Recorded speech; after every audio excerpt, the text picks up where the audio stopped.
Michael Swickard here. Welcome to Enchanting Stories of New Mexico, sponsored by the Fresh Chili Company in Las Cruces, New Mexico.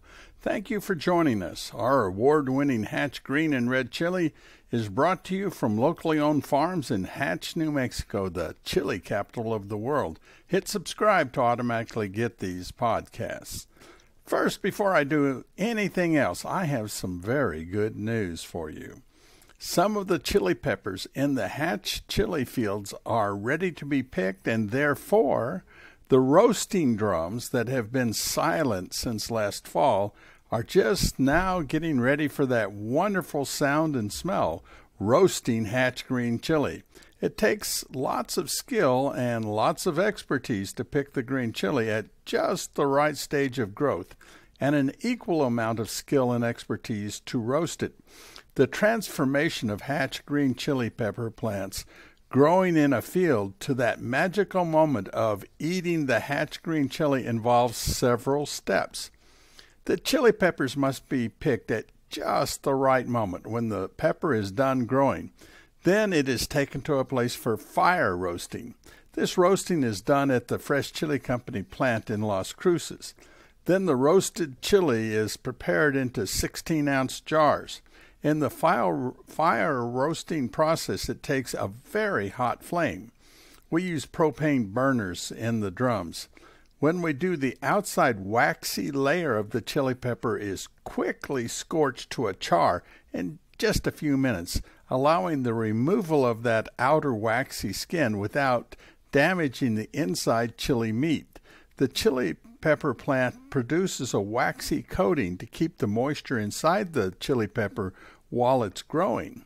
Fire roasting prepares the outside skin for removal and gives the chili, I like this part, a wonderful flavor. It gets that roasted flavor. So after all these months of watching and waiting for the green chili to ripen, the harvest is starting today. It'll go into full swing in the next couple of weeks and will produce some of the best chili that can be produced. You know, one thing else, I love hearing the sound of chili roasting. And I suggest to all of you inventors out there that we might need a sound machine that instead of gently falling rain has the roasting sound. Wouldn't that be great? I give the idea to any person in New Mexico who wishes to take the idea and make a chili roasting white noise machine. What a great idea. A good chili lunch and then a nap with chili roasting white noise. Now, I do have to mention that it's been a bit hot lately. I guess I don't need to mention it. Everybody knows, even in the mountains by comparison. All I can do is look at the clouds and wish for rain. Now, when I was a boy, my Air Force military father was stationed at Yokota Air Force Base in Japan. We went too, and due to my mother's influence, we didn't stay on base. Heck, we'd been living on Kirtland Air Force Base in Albuquerque for 3 years. No, she wanted to live in the town, Fusanaka, next to the base. Now, I'm going to make a point, so stay with me now. In and around the town were rice fields, and I don't know if you're aware of this, but rice is really delicate. Having too much rain in the fields or too little rain is a big problem. So I went to school on the Air Force Base, but lived in the town. And I would stand and watch the rice farmers sing their chants to start or stop the rain. Naturally, I joined in, being an 8-year-old boy at the time. They encouraged more voices. And they were impressed by a blue-eyed, blonde-haired 8-year-old boy who knew all the rain-making and stopping chants, including some of the songs on the local hit parade like Planting Rice is Never Much Fun. Yes, Planting Rice is Never Much Fun was on the Oriental hit parade in 1958. It really is a song.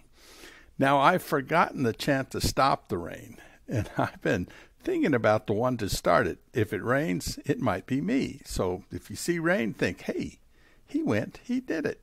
No, I promise to never teach those chants to anyone else, and I'll keep my promise. So let's do a Western quote. It's from Ramon Adams, one of my most treasured Old West authors. He wrote, "Today's cowboy must know more than how to handle horses and cattle." Boy, he got that right. in the past and even more now. Ranching is economics, genetics, efficiency, really getting lots of everyday efficiency, and the ability to tolerate disappointment. Might be something they share with farmers, don't you think?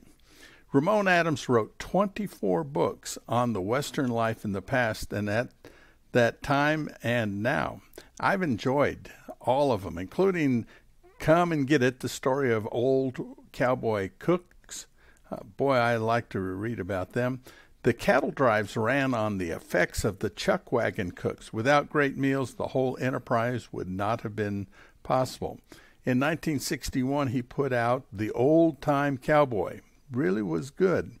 Later, he wrote one, Burrs Under the Saddle, a second look at books and histories of the West, where he really did look at what other people had written and did not ring true to him. I've owned and quoted so many of his books over the years, including The Legendary West, The Cowman and His Philosophy, and a favorite of mine, The Cowboy and His Humor. Yes, there is a lot of humor out on the range. Also important to understand that time and those people, the cowman and his code of ethics, because there really is one there. It was only somewhere between 40 and 60 years that the Old West really was there, but it's still out on the ranches today. Much of the philosophy and attitudes of cattle ranchers is alive and well. They live by, if you climb in the saddle, you'd better be ready for the ride. I believe that. Yes, today's cowboy must know more than how to handle horses. Ramon Adams, I say amen, sir, and I'm thankful there are still cowboys working 7 days a week to make the beef industry viable. The beef industry that's on my table regularly. This is Enchanting Stories of New Mexico, sponsored by the Fresh Chili Company in Las Cruces, New Mexico. Hit subscribe to automatically get these. Thanks for tuning in. We have more. Fishing is good in New Mexico, and certainly at Elephant Butte Lake. I was speaking to someone who fishes often there. He said the extra heat makes being out on the water even more pleasant. One day, though, he said he was fishing from the shoreline and said it wasn't bad. The fish species he was interacting with includes blue catfish, crappie, largemouth bass, smallmouth bass, striped bass, and white bass. Now, there's an entry fee required to go to those places, and a fishing license is not required for 11 years and younger. You can get your licenses online if you go to the New Mexico Game and Fish Department website. And great news for people like me, if you are 70 years old or older, your fishing license is free. I like free, don't you? We hear about lawlessness in New Mexico as one of the reasons that New Mexico, who became a U.S. territory in 1850, after being signed into it by President Millard Fillmore, well, New Mexico spent 60 years trying to become a state in the Union and finally did in 1912. But in the 1870s, it was close, since in 1876, our neighbor to the north, Colorado, was made a state in the Union. But New Mexico was considered too lawless, too many outlaws, and the Lincoln County War, which simmered for several years and really blew up in July of 1878, was incredibly bad publicity for the territory of New Mexico. Of course, it did give us Billy the Kid and the Lincoln, New Mexico celebrations called The Last Escape of Billy the Kid, and we enjoy those celebrations, but I suspect you didn't know what a gunfight 3-day battle in Lincoln was. So I'll tell you a little bit. There were two groups of combatants. There was the Dolan Murphy Seven Rivers Cowboys. Go ahead, you can hiss at them if you want. And the regulars, which included Billy the Kid, Charlie Beaudry, Frank Coe, and George Coe. There are a lot of Coes still living in the valley there. For 3 days, the regulars were inside several buildings, including the McSween house. Alexander McSween and his number of vaqueros were from Mexico, and they were there. Well, long story short, it was quite a gun battle, 3-day gun battle, and there was literally dozens and dozens of good books have been written on the subject if you want. I mean, they can write a 300-page book on it, so there's a lot happening. Of lasting interest, because of these battles, the territorial governor of New Mexico, Samuel Axtell, was replaced by Civil War General Lew Wallace. Now, you might know Lew Wallace as having written the novel Ben-Hur. I always note that Lew Wallace wrote 3 bestsellers in the 1880s, including Ben-Hur, but he never even once wrote about his interactions with Billy the Kid, someone who inspired many, many books and movies. But nope, Lew Wallace didn't write about him. Speaking of authors, I mentioned in the McSween house with the regulars was George Coe. So I should mention a book of his that I have, Frontier Fighter, the Autobiography of George W. Coe. Now, that's great reading. And again, his relatives, 100 some odd years later, are still in the valley there. I wish we could do a celebration on Pat Garrett, who was both the sheriff of Lincoln County, who got Billy the Kid at this time in 1881, and was sheriff of Doña Ana County years later. Great story. But I've been working on getting a Pat Garrett Days going somewhere for at least 40 years. Isn't happening, it appears to be. But more about that some other time.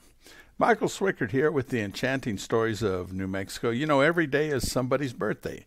I would like to celebrate William Calhoun McDonald, who was born July 25th, 1858.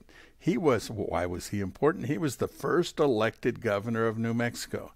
And I sure did like his campaign slogan on his campaign posters. Here it is. Ready? Good government and a fair shake. Did he say a fair shake? He did. And it's something I think we all want. A friend of mine still has one of those posters. That's where I saw it. Born in Jordanville, New York, that's where William McDonald was raised. He attended a seminary, studied law, and taught primary school in New York. At age 20 in 1878, he followed New York Daily Tribune editor Horace Greeley's July 13, 1865 advice. Do you remember that advice? He said, "Go west, young man, go west, and grow up with the country." Well, he did. He moved to Fort Scott, Kansas. That's about 90 miles south of Kansas City. And he apprenticed at a law office and was admitted to the Kansas bar in 1880.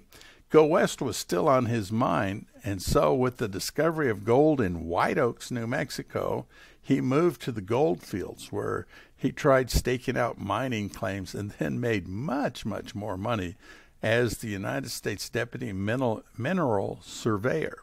He ran for office in Lincoln County, was the county assessor from 1885 to 1887. Then he ran for the legislature and was successful for 20 years. Always frugal, he saved, and finally bought the Carrizosa Cattle Ranch, which he dubbed the Bar W. He was active in Democrat politics and was nominated to be the first elected governor of New Mexico, and he won. Now, what's coming in these weeks right now is the harvest at the Fresh Chili Company, and they're offering a special reserve release of Hatch Green Chili Veritol Big Jim in a 16-ounce jar. Veritol means that this product will only be made with Big Jim, which is sweet and has a medium heat level. Big Jim's very popular in New Mexico restaurants and homes. It's very popular in my house. In 1975, Big Jim was listed in the Guinness Book of World Records as having the largest chili pods perfect for chili rellenos. It was developed by chili researcher Dr. Roy Nakayama at New Mexico State University. It's a hybrid of New Mexico chili peppers and a Peruvian pepper that Nakayama and fellow researcher Jim Lytle combined. Big Jim was named for Jim Lytle, who died unexpectedly at that time. One thing that happens when people live in Las Cruces or happens to be in our little slice of paradise, they can come by the Fresh Chili Company's gift shop at 1160 El Paseo Road, Suite D7A in Las Cruces. It's open Monday through Saturday, 10 a.m. to 6 p.m. Now, I need to tell you about some new products at the Fresh Chili Company that I find wonderful. There's a local honey with Hatch red chili that is great on biscuits. French fries are ever so much better with the Fresh Chili Company's Hatchup, which is ketchup and Hatch red chili. Come browse and you'll see many more surprises. There's even some frozen surprises that I assure you are wonderful. Again, Monday to Saturday, the Fresh Chili Company gift shop at 1160 El Paseo Road, Suite D7A in Las Cruces, 10 a.m. to 6 p.m. This is Michael Swickard with Enchanting Stories of New Mexico, brought to you by the Fresh Chili Company. Thank you for your time today. We will have lots of news and stories about New Mexico on these podcasts. If you have something or someone you want me to talk about, write to Michael at freshchilico.com, Michael at freshchilico.com. Have a great rest of your day. Oh, yes, and eat plenty of that good Hatch Valley chili. Like I always say, some chili is good, more is better. Bye for now.